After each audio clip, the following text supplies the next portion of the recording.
Today we're making a classic recipe, creamy, delicious, and super rich vegan mac and cheese. Unlike most vegan mac and cheese recipes, this one doesn't require any nuts, any cashews, a food processor. We're just using a pan and some simple ingredients. So let's get started. We're going to add a drizzle of olive oil to this large skillet over medium-high heat. Once that's hot, I'm going to sprinkle in 3 to 4 cloves of minced garlic, and I'll just saute this until it's golden and aromatic. You can use a half teaspoon of garlic powder instead if you prefer. Now that that's golden, we're going to go ahead and add in a 1/4 cup of all-purpose flour, and this is to help with thickening the sauce that we're making the mac and cheese with. And I'm just going to stir that up with the oil and toast it for about 1 to 2 minutes. We want to get that flour taste out, so it's going to turn a little golden brown, and you want to keep stirring it so that it doesn't burn. Now that we've got this nice and golden, we can go ahead and add in the main liquid, which is coconut milk. So I'm using 2 cans of full-fat coconut milk, and I'm going to start by just whisking in a little. I'm going to switch over to my silicone whisk.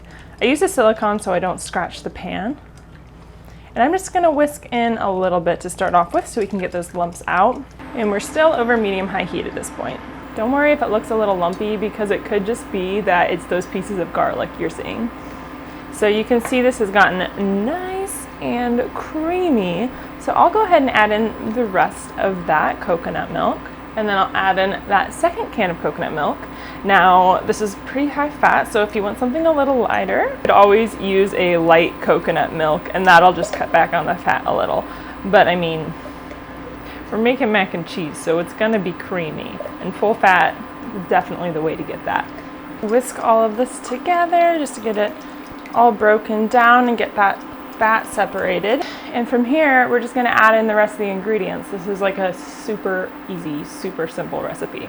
I'm adding in a 1/2 cup of nutritional yeast, which adds that umami, cheesy flavor. It really just makes it rich, and it's a necessary staple if you do a lot of plant-based cooking. We're also going to mix in a 1/4 teaspoon of onion powder. And I'm also adding in 1.5 teaspoons of ground mustard and a 1/2 teaspoon of Old Bay seasoning, which is just a super flavorful all-purpose seasoning. I highly recommend adding this in. So now this one's really important. It's the yellow miso. So this adds a lot of the saltiness, and then it also adds that umami, bold flavor, cheesy flavor, just everything you could ever want from a vegan mac and cheese. You're gonna find it here. Now, we do not want a lumpy mac and cheese, and miso can really do that if you add it straight to the pan. So I'm actually gonna add it to some water. So this is 2 tablespoons of water, and I'm gonna mix it with 2 tablespoons of the miso. And I'm just gonna use my little whisk and whisk it until it is broken down. So this is what that looks like after it's all stirred together. Meanwhile, this has started simmering since it's still over medium-high, and that's just what we wanted. Now that it is definitely starting to thicken up, we can decrease that down to medium-low so it continues that simmer, continues to thicken, and continues to get those flavors developing. You'll still have a little bit of bubbles, but it won't be quite so rapid. So let's go ahead and add in that miso. A little spatula would probably work better here than a whisk, but we're working with what we've got as usual. So whisk that miso in. Oh my goodness, it is looking quite creamy. Just like that. Like, this was super quick and easy. All we have to do is add one more ingredient. Lemon juice. I already went ahead and juiced 1 small lemon, so I got about 2 tablespoons of lemon juice. And I'm gonna go ahead and pour that in, because we need a little bit of acid to balance out all of those really strong, savory, salty flavors. And you may notice I didn't add any salt to this, and that's because that miso is super salty.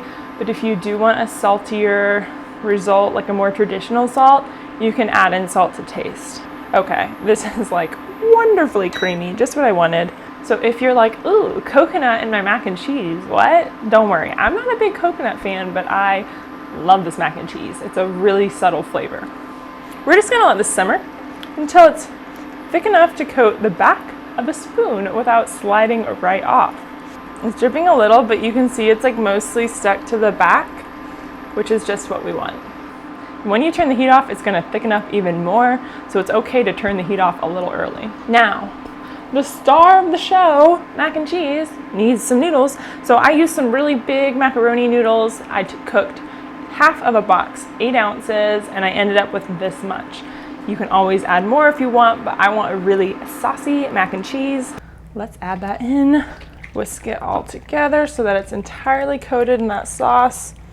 And I'm just gonna simmer it a little more so that the sauce thickens up on the mac and cheese. This mac and cheese was cooked to al dente, so simmering a little longer in the sauce isn't going to hurt it. It's actually gonna absorb some of that sauce and get really flavorful. And since we're doing mac and cheese, we might as well add some vegan bacon bits. So we're gonna add coconut bacon bits. Already doing the coconut, let's just continue on with that theme. These are salty, savory, crunchy, crispy, ooh, all the things you could ever want a vegan bacon bit to be. We only need 5 ingredients for these bacon bits. The main one is these shredded coconut flakes. So I'm gonna add those to a bowl. And then I'm going to add in the rest of the ingredients and we'll just mix it up together. So that's 2 tablespoons of soy sauce, 1 tablespoon maple syrup, 1 tablespoon of olive oil, and a half teaspoon of smoked paprika for that smoky flavor. You could use some liquid smoke if you like. I'm not a huge fan of the flavor, but it works. Now all we have to do is mix it up together. You want all of the coconut flakes really coated in those ingredients. I'm just heating up my cast iron skillet here over medium heat. Since we have olive oil in the mixture, we don't actually need to grease our skillet. Even if you're not using a cast iron skillet, you really don't need to grease it. Once that's hot, go ahead and add in those coconut flakes with any of the marinade. You'll want to spread it out in as thin a layer as you can so that you can have the most even possible cooking. Now all you have to do is just cook the coconut flakes. Check on them every so often to see if they're turning golden. Once they are turning golden, flip them over, turn them around so that they can evenly cook. Overall, it's not going to take any longer than 5 minutes, so don't leave your stove. Once you start getting these crispy bits, it's time to call it quits because they'll start cooking really fast and you do not want them to burn. Now all we have to do is add the bacon bits to the mac and cheese. So they crisped up wonderfully in there and they got this more golden brown color. They are going to pair wonderfully with the mac and cheese. And then mix it all up together. Try not to dive right in. Oh my goodness, it looks so good. And that's it. It's super simple. It takes about 15 minutes to make. It's filled with those classic, rich, savory, salty, umami flavors, just without the dairy. I think it's time to take a bite. Oh my gosh. That is so rich and delicious. Really creamy. The slightest bit of sweetness from the coconut milk, but like in the best possible way to counter those really savory, salty flavors. The coconut adds this little bit of crunch and texture to an otherwise quite soft dish. I think you're gonna love this recipe.